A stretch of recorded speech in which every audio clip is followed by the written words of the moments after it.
উত্তর দিচ্ছেন না কেন? এত কিছু হওয়ার পরেও আপনি ভাবছেন চাকরিটা করবেন? এত কিছুর পরেও কেন আপনি বুঝতে পারছেন না?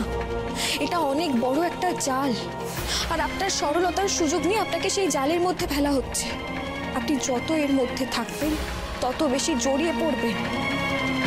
আপনি চাকরিটা ছাড়ুন। এত সহজে চাকরিটা ছাড়া যাবে না নীলা, আমি পারবো না। কেন পারবেন না?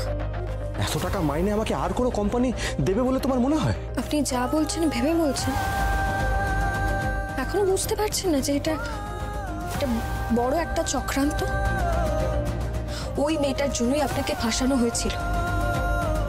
আপনি কি বুঝতে পারছেন না নাকি বুঝতে চাইছেন না? আমি বুঝতে পারছি নীলা, আমি সব বুঝতে পারছি, কিন্তু আমাদের পরিবারের টাকার বড্ড দরকার।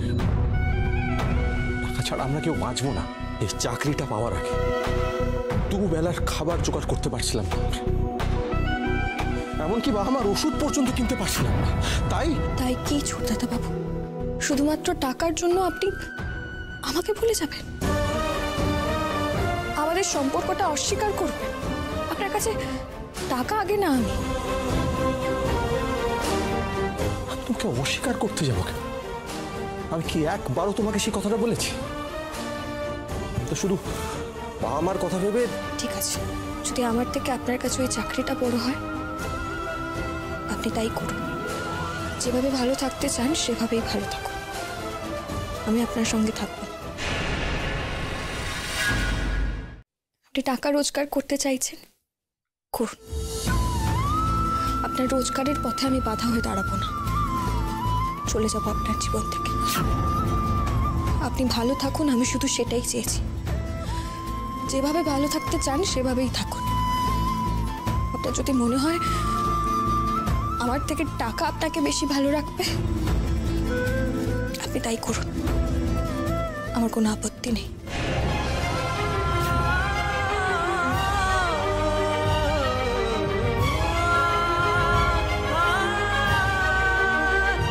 নীলা,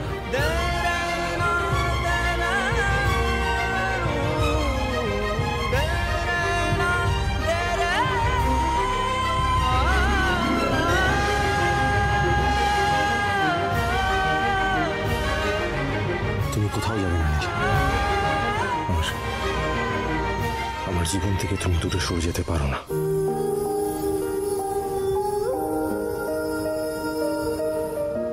আমার কাছে টাকা কেন, সব কিছুর থেকে তুমি আগে।